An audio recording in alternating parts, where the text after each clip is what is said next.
the lowest remaining seed in the divisional round. And so, Rex, I want to go back. I want to start with you quickly here because I want to go back to the Super Bowl. We were at the Super Bowl together, all of us on the show, and Baker Mayfield came and sat with us on our set. And I know you took away a lot from that conversation, and I think it made a difference. No, I really did. And to me, it showed that this guy was humbling himself, and he was going to grow from it. And, I mean, I could sense, I knew he was telling the truth. And it paid off, big time. You want to talk about a heck of a year. Baker Mayfield is the reason why this team is where they are.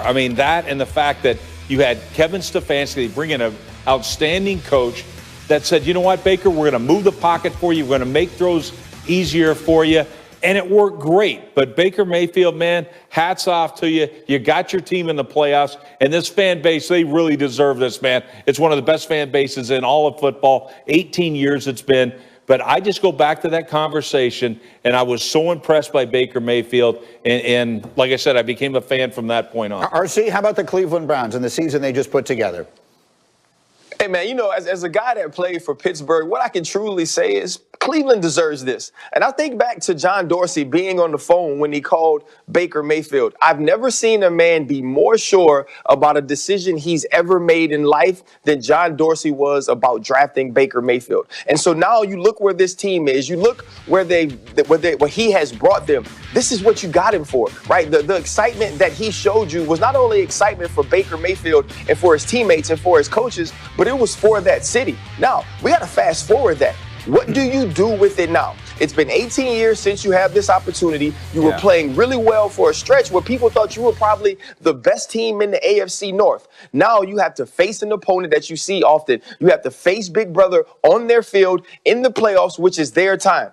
Can you play better? Can you overcome the adversity of the last 2 weeks of the season and not just make this a feel-good story, but make this a thing that your organization stands up on for the years going forward, saying 2020 was the year this organization changed? And Dan, I love it when you talk about the relationship, sort of the melding, if you will, between the coach and the quarterback. And that, I feel, was a huge part of the success story in Cleveland this year. It's the most important relationship in the building. And Cleveland's got their two right guys, right? Kevin Stefanski, their head coach, and Baker Mayfield got it done.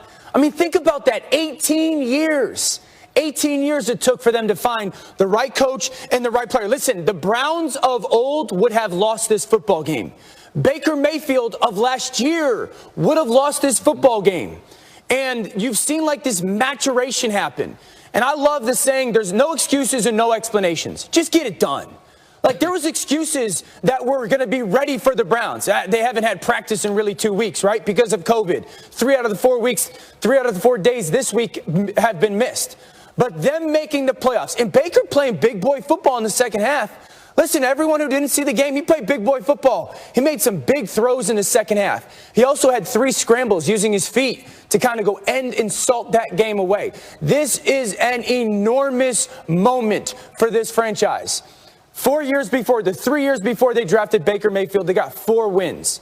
In his third year, with 57 head coaches and 27 offenses in that span, they got 11 wins, and they're in the playoffs. This is a big deal in Cleveland. Congratulations. Yep. There is no way to sell the Cleveland Browns making the playoffs as anything other than a very big deal, regardless of how they look going in and regardless of who they play this coming Sunday. We will spend some time on that as we continue here on Get Up. Meanwhile, get me Shefty back here. And solely, Nate has obviously been here for 4 years, and I felt that he deserved an opportunity to get some snaps. And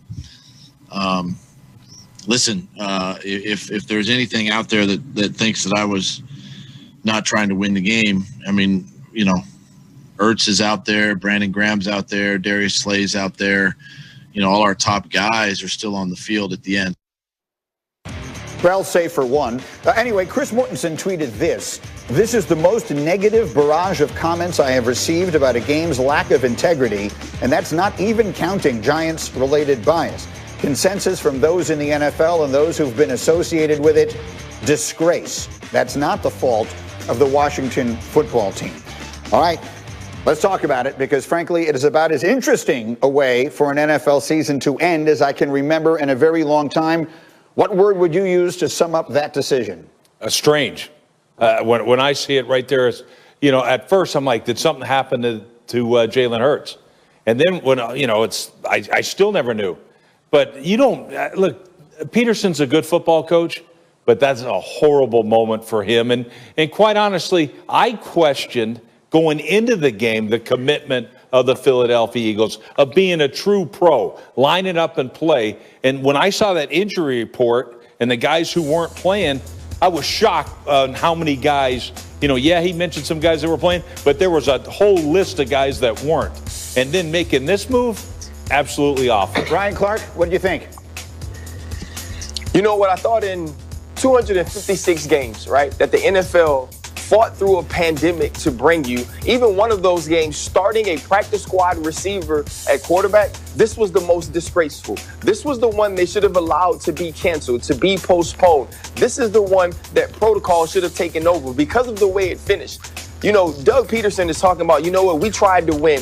They still had Brandon Graham. We had Darius Slay on the field. Well, I saw Deshaun Watson play to the very end, and he's one of the best players, one of the best quarterbacks in this league because his coach and their quarterback was trying to win the football game. And when Chris Mortensen sends out a tweet, and Mort says in that tweet that it was disgraceful, but not because of the Washington football team.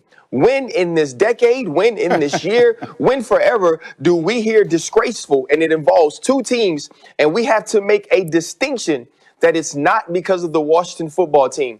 That's what this decision was for Doug Peterson. That's what this decision was for the Philadelphia Eagles. And it's a terrible way to end the season that for 17 weeks you fought so hard to give your fans the games that were scheduled.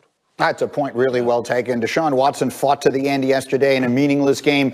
Matt Stafford, playing with a variety of injuries, played the entire day yesterday. And they wanted to get Nate Sudfeld's snap stand like this was week 4 of the preseason. I mean, what is that? Last night was a mockery. It was an absolute mockery. We hear the term tanking in sports all the time. And we as ex-players will often say, listen, front offices, they will tank. Yes, because it's better for their organization long term. Coaches and players just don't. You just don't see it because they're not wired that way. Last night was the first time that I felt I saw it.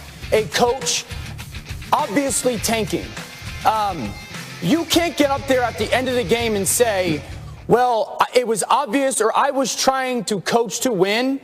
And then in the very next sentence say, I felt like Nate Sudfeld deserved reps.